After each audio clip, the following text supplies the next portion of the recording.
Good day, everyone! Luckily, we can now file our income tax returns even without physically going to the Revenue District Office with the help of the eBIRForms app, which are available for download from the BIR website. In this video, we will share with you the step-by-step process on how to file your income tax return using the eBIRForms app. First, open your eBIRForms app to proceed to the homepage. Make sure that you have downloaded the latest version of the eBIRForms package to make sure that you are using the latest form versions which are available at bir.gov.ph. Enter your tax identification number in the corresponding boxes and select your appropriate RDO code. Provide also the details on your line of business.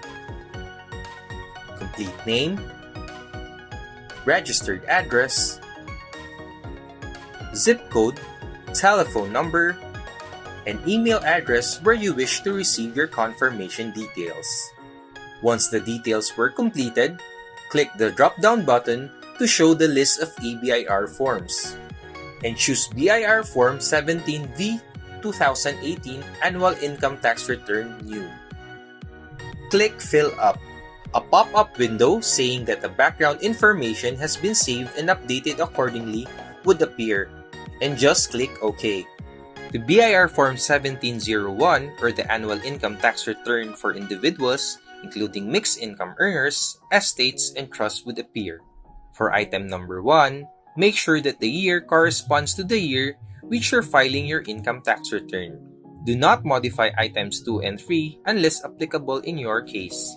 For items number 4 and 5, the details are auto-populated based on the information you have from the homepage. For item number 6, select your appropriate taxpayer type. Just choose the type which is applicable. For item number 7, select the appropriate alphanumeric tax code or ATC. Your choice here would depend on the taxpayer type that you selected on item number 6. For item number 10, enter your date of birth following the prescribed format. For item number 12, enter your citizenship. For item number 13, select No unless you are claiming for foreign tax credits. For item number 16, select your appropriate civil status. For item number 19 and 20, choose No unless these are applicable to you. Item number 21 would be automatically selected based on the ATC that you have selected earlier on item number 7. Since graduated IT rates have been selected, that option was automatically selected here. For item number 21A, select the method of deduction of your choice.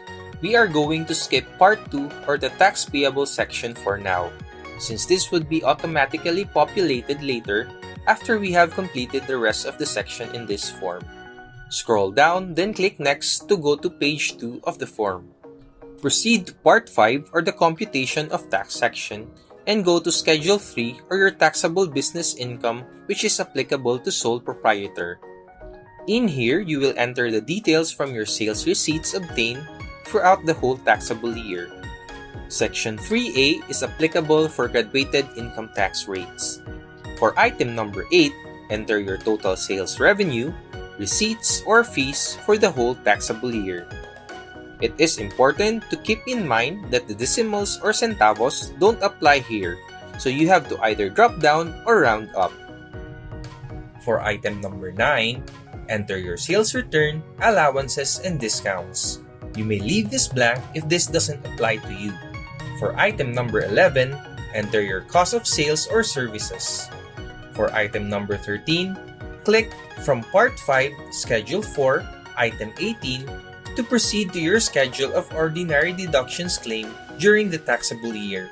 Then scroll down and click Next to go to page 4. Here's the fourth and last page of the form. Go straight to Part 7 or your tax credit payments. Here, you will enter the details coming from your BIR Form 1701Q and BIR Form 2307. For item number 1, enter your prior year's excess credits if applicable.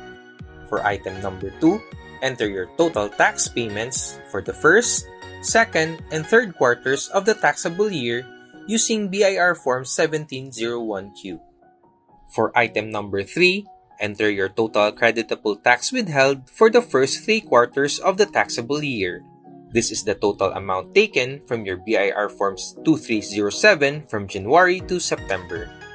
For item number 4, enter your total creditable tax withheld for the 4th quarter of the taxable year. This is the total amount taken from your BIR Form 2307 from October to December. Now we have completely filled out the form. Scroll down and click Previous button to come back to page 1.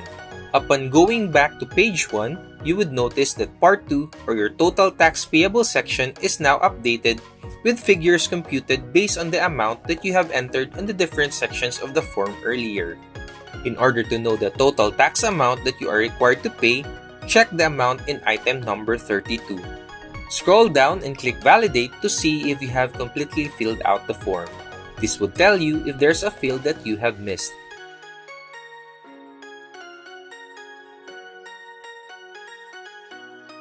If you're able to completely fill out the form, you would see this pop-out window, confirming that the form has been successfully validated. Click OK. We're now ready to submit the form. But before you do that, you have the option to save and print the form. Once you're good, click the Submit Final Copy button.